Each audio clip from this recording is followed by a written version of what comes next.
seems so godly. I say, yeah, she knows how to act in here. Well, I've heard her play the harp. I say, yeah, you ought to hear her harping in that bus. And I say some derogatory things about my wife. Now I would say I can do that because I have the ability. I can't do that because I have nothing bad to say. But will you understand, I could do that? And as these men walk away from that conversation, they are no longer going to hold my wife in as high regard and esteem as they did before I said that, correct? See, I can do that, but I can't do that and love her.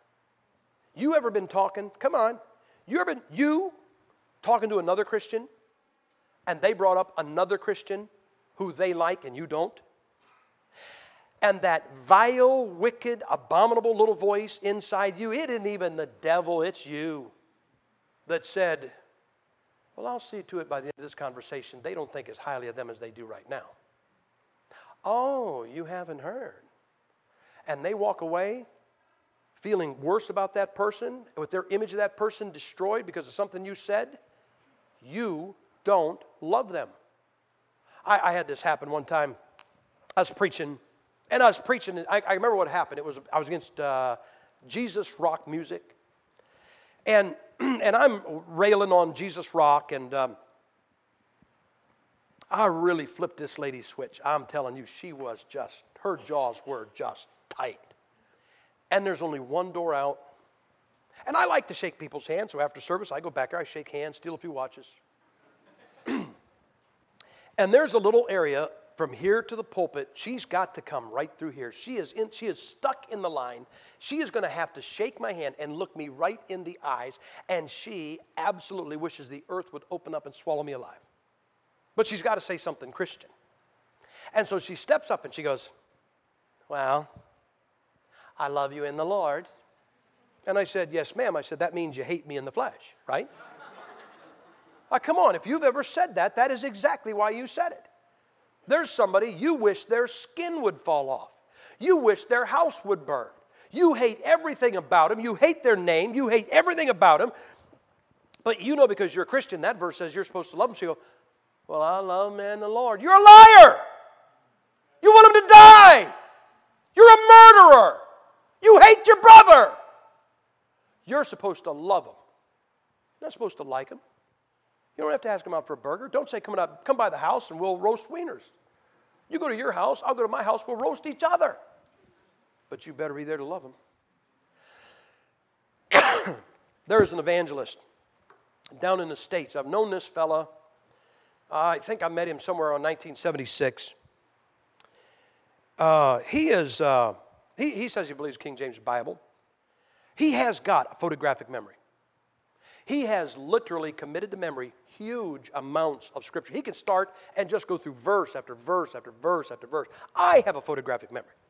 Just never developed. I'm still working. I have to memorize my verses, the A, B part. I'm working on John 11:35a, Jesus. Now I'm working on John 11:35b, cried. Anyway. And this guy has, and he's a pretty good preacher, and he's got tremendous amount of Scripture to his memory, but here's the problem. If he stood behind this pulpit, somewhere in the sermon, probably 3 or 4 times, he would say, a better translation of that is this. And the Greek word there actually says this. And for that reason, if your pastor said, brother, do you know any other evangelists down in the States that you could recommend? I could not recommend this guy. Because if he did that behind the pulpit, he'd come to me and go, hey, you sent me a guy that tore the book up at the pulpit.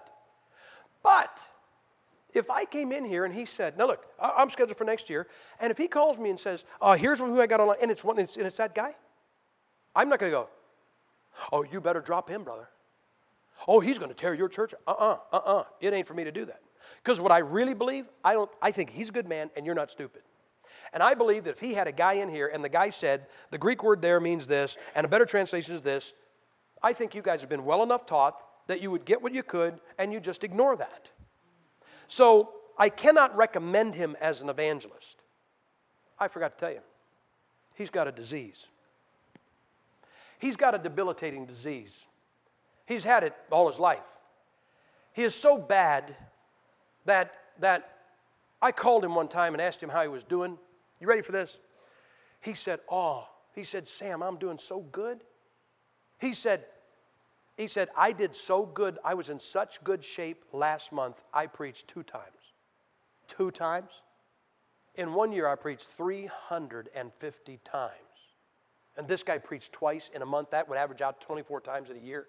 And unless he's getting about $2,000 per sermon, he ain't making it. You know what I heard? They're going to take his house away because he couldn't pay his taxes. You know whose house they're going to take away? A Bible corrector. Right? You know what we did? We sent a check, paid his taxes. So why would you do that? Because he's my brother and I love him. And if I got anything to say about it, they're not taking his house. You know what your problem is? Your problem is you can't be nice to somebody you don't like. Your whole standard is whether you like somebody or whether you don't like somebody. You better get it straight. There are people in the ministry, there are people in church, there are people in this own church. I'll guarantee you don't have a church this big. There's somebody here, you don't like them. Then don't ask them over. Don't take them out for a burger. But if their kid's sick, you better be on your face agonizing like it's your kid. If their house burns, you better be right there saying, when you're putting it up, man, I'll help you clear the ground and I'll help you put it up. And when you get the house done, go away and don't ask them out for a burger because you're supposed to love them. One last one. Did you ever wish there was something you could do? You ever see somebody can do something you can't do? Man, I watch these young people get up here. I watch these girls. I mean, what do they play, everything? My wife plays the piano, she plays the harp, she plays the auto harp, she plays the French horn, she plays the accordion, all at once. I don't know how she keeps track of the monkey with the hat. But anyway, and I play the radio. And I don't do a good job at that. And when I hear, you know what I think? I hear somebody play the piano and sing. When I hear that somebody can play the piano and sing, I think, man, you know why? Because I think that, you ever been blessed by somebody doing that? Man, I like to be a blessing. I would like to be a blessing and do that. I'm a blessing by not doing that. But did you ever just see somebody go, man, I wish I could do that? You know, the posters that I have back there, the guy that does that, just a wild man. He's just a crazy guy. He's a great guy. Great, tremendous artistic ability. I have a little artistic ability, but mine doesn't match his. And I think, oh man, I wish I could do people like he does. I wish I could do that kind of graphics, but I can't do that. I mean, do you ever just say, man, they can do something. I wish I could do something special. I'm going to tell you something that you can do that nobody else can do. Okay? This is something, I believe this, everybody here can do that nobody else can do. Look at John chapter 15. Verse 4 says this, abide in me. Sounds like a commandment, doesn't it? Abide in me. Do you know what you can do that no one else can do? You can walk through your house at night with no lights on and not run into a wall, fall down the steps, trip over an end table. Isn't that right? The guy says, you don't know my wife. Anyway, look here. This is your house, and it's all dark, and I'm walking along. It's my house. I live here. And I go, there's a step right here. Step right here. Yeah. Better turn here. Well, you know what? I better not keep going the direction I'm going. I'll be in trouble. Right? Why can you walk through your house in the dark and not hit anything? You abide there. You know what abiding is?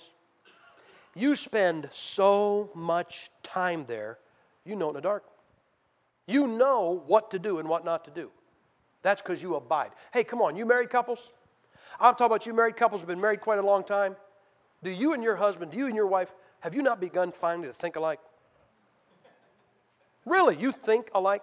This happened. This was phenomenal. I was in a church, preaching in this church in California, went into the evening service, and they had coffee. And I'm not big into that, but they had coffee.